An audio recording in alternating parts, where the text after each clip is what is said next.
Hi everybody, welcome back to the channel. I decided to switch it up this week. I originally was going to do a sweet potato video for this week, but I've decided that I'm going to do another bread making video. I thought making your own breads, pizza doughs, buns saves you a ton of money, and it's a little bit more healthier because you know what's in it. There's not a lot of preservatives in it. So this week we are going to do some pizza dough. We are going to do some very quick 30-minute buns, and I'm going to attempt pitas. I've never done pitas before, so this is a first for me. So we're going to give that a shot as well. 1 5-pound bag of flour will give you 16 cups. Right now at our local grocery stores, between $5 and $6 for a 5-pound bag of flour. You can get them at dollar stores cheaper, so if you have one close to you or a Walmart, you will get your flour a little bit cheaper than what our grocery stores have it at. And I'm also going to suggest that you buy the larger bags, which is, I think it's like 22 pounds. That gives you 80 cups of flour, and it works out to be less expensive per cup than if you buy the smaller bags. So again, we're going to do pizza dough, we're going to try some buns, and we are going to try some pitas as well. So let's get into it. All right, so let's start our pizza dough. So this is a kind of a weird angle, and the hook is actually in the way here, but in this bowl, I have 1 tablespoon of fast rising yeast. To that, I'm going to add 2 cups of warm water, along with 1/4 of a cup of honey. The honey gives us a really nice light flavor. It's not, I guess it's similar sweetness to sugar, but we need something that has the sugar in it in order to get the yeast to start to grow. So I put that in there. I'm going to let that sit there for about 10 minutes so that it starts bubbling up and the yeast starts to activate. So we'll be right back. So the yeast has activated. So now we are going to add 1 teaspoon salt and 1/4 teaspoon each of onion powder and garlic powder.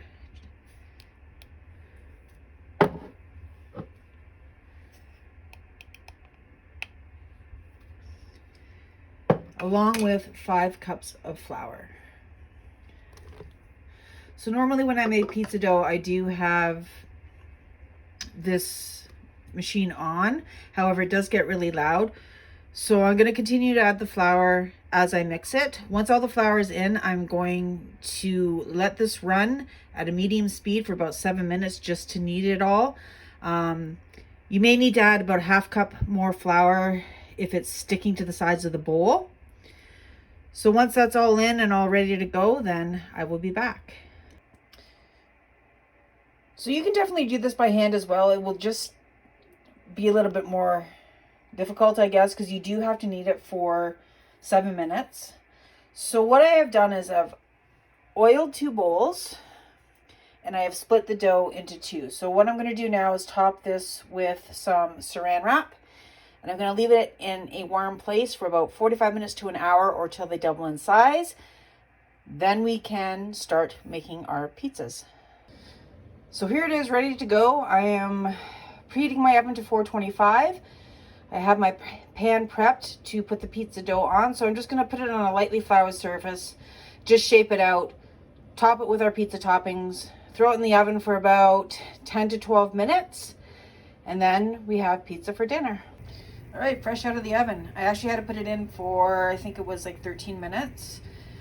The other ball of dough that I have, I'm going to stick in the fridge, and we'll use that tomorrow probably for lunch or dinner. If you do decide to freeze or put them in the fridge, make sure that you take it out and let them get up to room temperature before you use them. They just work better when they're a little bit warmer. All right, so we're gonna make some buns now.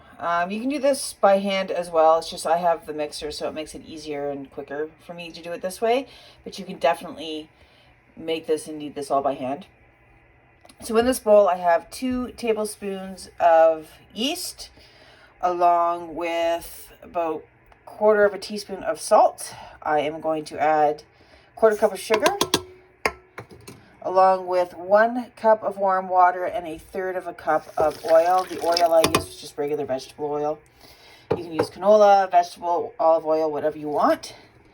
I know there seemed like there was a lot of sugar in there. However, dinner rolls tend to be a little bit sweeter than, say, normal bread. So that's why there was so much in there. So I'm going to just mix this up, and I'm going to let it sit for about 8 to 10 minutes, just enough so that the yeast activates with the sugar and it starts to foam. So once that's done, I'll come back and I'll show you the next couple steps. All right, so everything is all nice, frothy, and bubbly. I am now going to add, show you here, an egg that I mixed up a little bit and added 1 tablespoon of soft butter. So I'm going to pour this in here now. And I am going to turn it on low, so it might get a little loud here. I'm doing that just to mix everything together.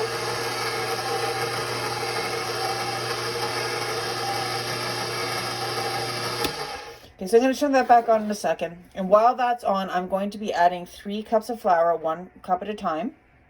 You can use anywhere from 3 to 4 cups. It'll depend, I guess, on the stickiness of your dough. If you added maybe a little bit more water than you were supposed to. A lot of different variables on why you have to add more flour.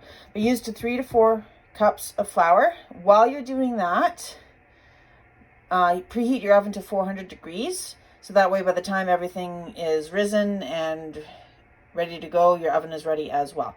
So I'm going to add the flour, like I said, a cup at a time. I'm going to knead it. Once you've added all 3 cups, or 3 to 4 cups, make sure that you knead it for an additional 8 minutes if you're doing it by hand, an additional 5 minutes if you're going to be using the mixer, the stand mixer.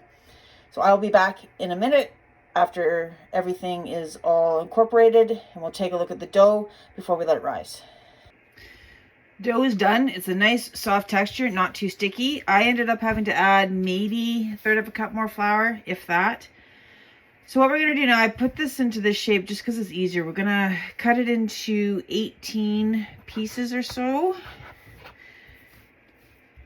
You can use a knife if you don't have one of these dough cutters. I love this thing.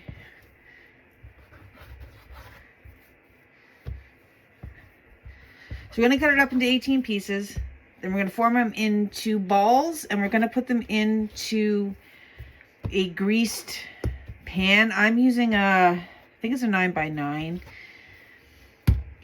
I have a 9x9 and an 8x8, so I might end up having to use both. I'm not 100% sure yet.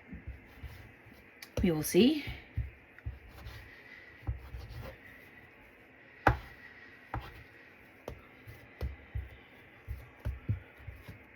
Okay, so I'm going to continue to cut this up, roll them into balls, and I'm going to put them into the pan that I've already greased with oil. And once that's done, I'll be right back.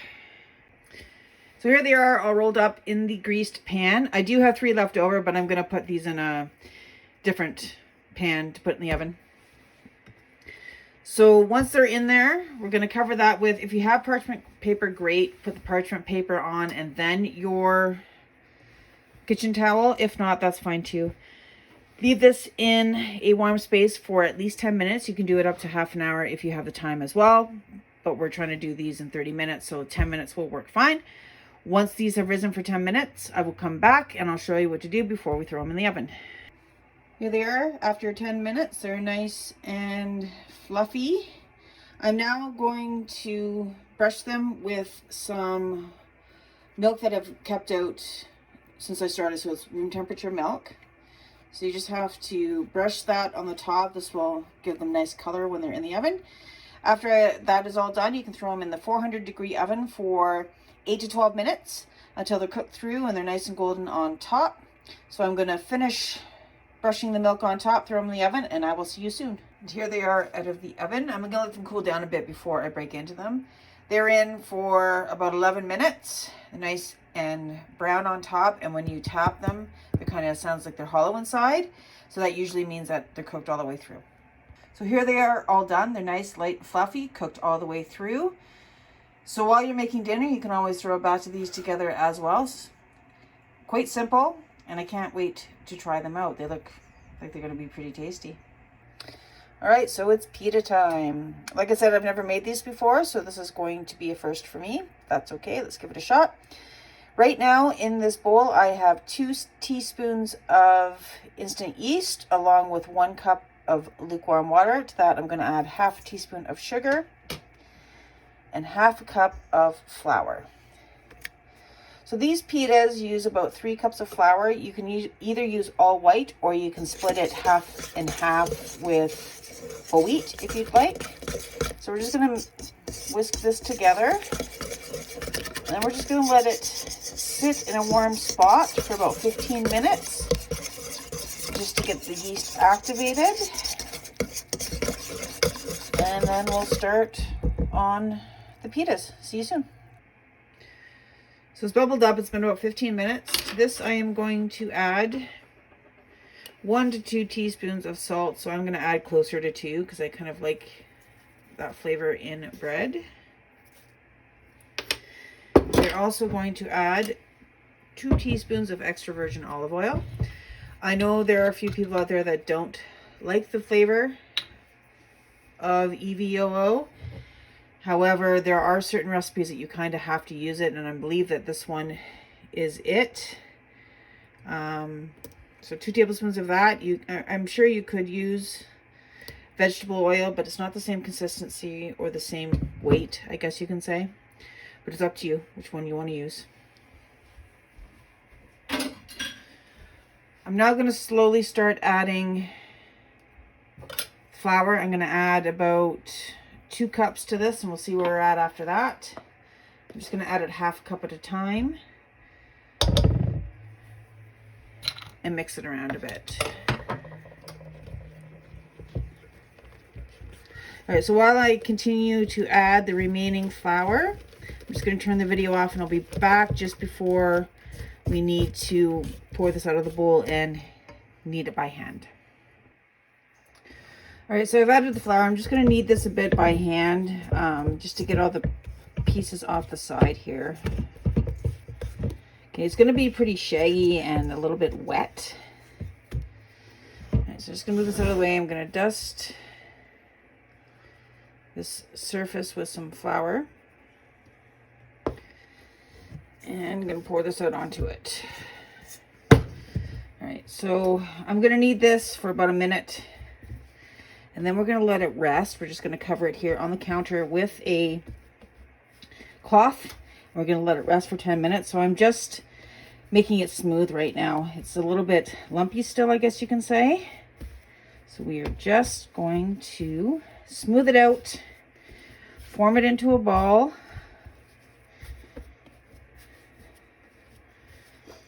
So I only added maybe another half cup or a cup and a half of flour.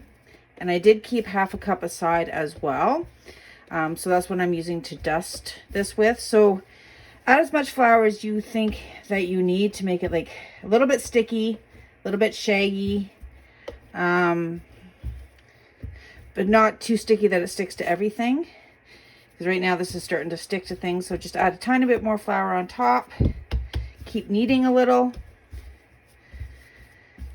Okay, and now I am going to cover this with a cloth and let it sit for about 10 minutes. All right, so I took the cloth off and I kneaded the dough again for about a minute. While I was waiting for the dough to rest for that 10 minutes, I washed out this bowl, added some olive oil. So I've kneaded the dough, I added a little bit more flour just so it wasn't sticky, and I have put it in the bowl and I have just made sure that it was covered with olive oil.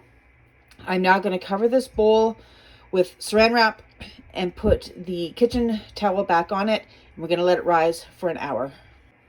So we're back with our dough. Now I'm going to deflate it, so I'm just going to punch it down. And I'm going to put it on a clean work surface. So there's quite a bit of oil on here, so that it shouldn't stick.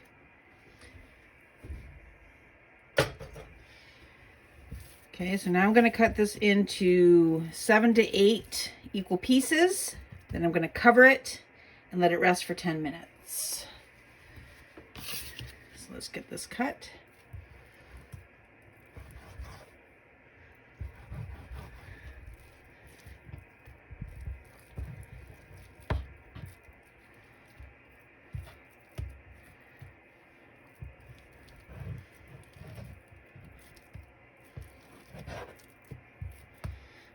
cut some off of this one.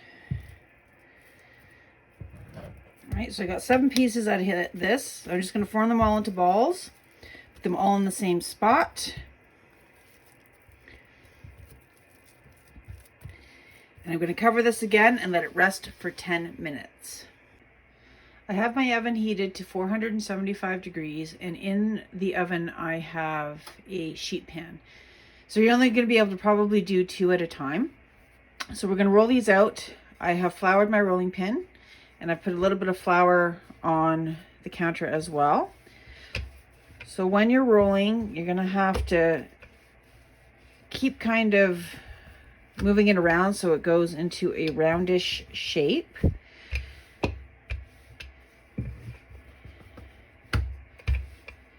We want these to be about 8 to 9 inches across and about a 1/4 inch thick. So once this is all rolled, you're going to put it into the oven on top of that sheet pan, cook it on one side for 2 minutes. Then you're going to flip it over for a minute and take it out and just stick it on a plate and cover it with a clean towel while you finish the rest. So I'll be back in a couple minutes. I'm going to throw these in the oven and we're going to see if these actually do puff up and become a pita. All right, and here they are done. They've puffed up pretty well. They're cooked through and they look like pitas. So I'm going to try to make a sandwich tonight with this and we'll see how it works. So there you have 3 additional recipes that you can use to make stuff at home. The pitas actually worked out pretty well. I wasn't too sure of them at first. And yes, those do take a long time. However, while it's rising or resting, you can be doing other things. I think in total it was like an hour and a half with the cooking and the resting and whatnot. So please, if you decide to try any of these, take a picture, drop it in the comments so that we can all see what you've made. There is also tons of recipes online. So if you don't want like the ones that I did or they're not working for you, then try something different. I know for the buns, that's probably the 5th recipe I tried, and these ones actually worked out well. Kai loved them, which was awesome. So I will be making those ones again. So thanks for watching, and I will see you next time.